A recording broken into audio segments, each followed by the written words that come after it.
Ladies and gentleman, BJP JDS ನಡುವಿನ ಮೈತ್ರಿಯಲ್ಲಿ ಬಿರುಕು ಮೂಡಿದೆ ಎನ್ನುತ್ತಿರುವಾಗಲೇ ಕೇಂದ್ರ ಸಚಿವ ಎಚ್.ಡಿ. ಕುಮಾರಸ್ವಾಮಿ ಹೇಳಿಕೆ ಕುತೂಹಲ ಕೆರಳಿಸಿದೆ.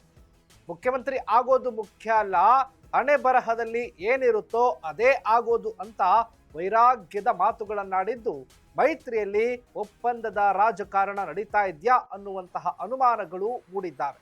ಎಸ್ ವೀಕ್ಷಕರೇ, ನೆಲ ಜಲ ಭಾಷೆಗಾಗಿ ಪ್ರಾಮಾಣಿಕ ಪತ್ರಿಕೋದ್ಯಮ. ನೀವು ನೋಡ್ತಾ ಇದ್ದೀರಾ ಫೋಕಸ್ ಟಿವಿ. ನಾನು ಶಿವು ರಾನರಾಪುರ.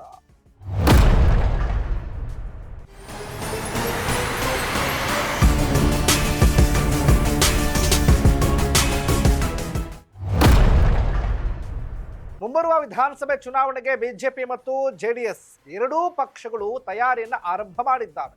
ಮೈತ್ರಿಯನ್ನ ಮುಂದುವರಿಸೋದಕ್ಕೆ ಎರಡೂ ಪಕ್ಷಗಳು ತಮ್ಮದೇ ರೀತಿಯಲ್ಲಿ ಲೆಕ್ಕಾಚಾರವನ್ನ ಹಾಕ್ತಾ ಇದ್ದಾವೆ. ಆದ್ರೆ ಎರಡೂ ಪಕ್ಷದ ಮುಖಂಡರಲ್ಲಿ ಮೈತ್ರಿಗೆ ಅಸಮಾಧಾನ ಇದ್ದು ಕಮಲ ತೆನೆ ಒಟ್ಟಿಗೆ ಸಾಗೋದು ಕಷ್ಟ ಅಂತ ಹೇಳಲಾಗ್ತಾ ಇದ್ದು, ಅದರ ನಡುವೆ ವಿಜೇಂದ್ರ ಮತ್ತು ಕುಮಾರಸ್ವಾಮಿ ಮಧ್ಯೆ ಸಿಎಂ ಸ್ಥಾನಕ್ಕೂ ಕೂಡ ಕಿತ್ತಾಟ ಇದೆ ಅಂತ ಹೇಳಲಾಗ್ತಾ ಇದೆ. ಏತನ್ಮಧ್ಯೆ ಕೇಂದ್ರ ಸಚಿವ ಕುಮಾರಸ್ವಾಮಿ ಮುಖ್ಯಮಂತ್ರಿ ಆಗೋದು ನನಗೆ ಮುಖ್ಯ ಅಲ್ಲ ಅಂತ ಹೇಳಿರೋದು ಮತ್ತಷ್ಟು ಕುತೂಹಲವನ್ನ ಹುಟ್ಟಿಸಿದೆ. ಮೈತ್ರಿ ರಾಜಕಾರಣದ ಬಗ್ಗೆ ಸ್ಪಷ್ಟನೆ ನೀಡಿರುವ ಕುಮಾರಸ್ವಾಮಿ, ಮೈತ್ರಿಯಲ್ಲಿ ಯಾವುದೇ ಸಮಸ್ಯೆಗಳು ಲೋಪಗಳು ಇಲ್ಲ, ಮಗು ಹುಟ್ಟೋಕು ಮುಂಚೆನೆ ಕುಲಾವಿ ಒಲಿಸಿದ್ರು ಅನ್ನೋ ಹಾಗೆ ನಾವು ಮುಖ್ಯಮಂತ್ರಿ ಸ್ಥಾನದ ಬಗ್ಗೆ ಕನಸು ಕಾಣೋದಕ್ಕಾಗತ್ತಾ? ನಾನು ಈಗಾಗಲೇ ಕೂಡ 2 ಬಾರಿ ಮುಖ್ಯಮಂತ್ರಿ ಆಗಿದ್ದೀನಿ. ಜನರ ಆಶೀರ್ವಾದದಿಂದ ಯಾರ ಹಣೆ ಬರಹದಲ್ಲಿ ಏನೇನಿರುತ್ತೋ ಗೊತ್ತಿಲ್ಲ. ಸದ್ಯಕ್ಕೆ ರಾಜ್ಯದಲ್ಲಿ ಕೆಟ್ಟ ಸರ್ಕಾರ ತೆಗೆದುಹಾಕೋದು ನನ್ನ ಮೊದಲ ಆದ್ಯತೆಯಾಗಿದೆ.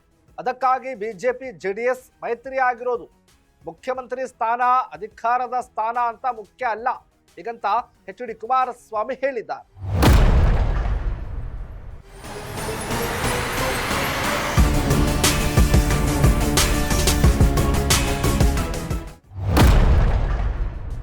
ಮೈತ್ರಿಯಲ್ಲಿನ ಗೊಂದಲ ಸಮಸ್ಯೆಗಳನ್ನ ಮುಚ್ಚಿಟ್ಟ ಕುಮಾರಸ್ವಾಮಿಯವರು ಕಾಂಗ್ರೆಸ್ ಸರ್ಕಾರಕ್ಕೆ ಮಣ್ಣು ತಿನ್ನಿಸೋದೇ ಮೊದಲ ಆದ್ಯತೆ ಅಂತ ಹೇಳಿದ್ದಾರೆ.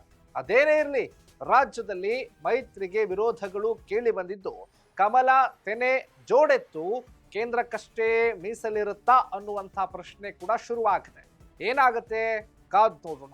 ಇದಾಗಿತ್ತು ಫೋಕಸ್ನ ಸ್ಪೆಷಲ್ ಸ್ಟೋರಿ. ನೆಲ ಜಲ ಭಾಷೆಗಾಗಿ ನೋಡ್ತಾ ಇರಿ ಫೋಕಸ್ ಟಿವಿ.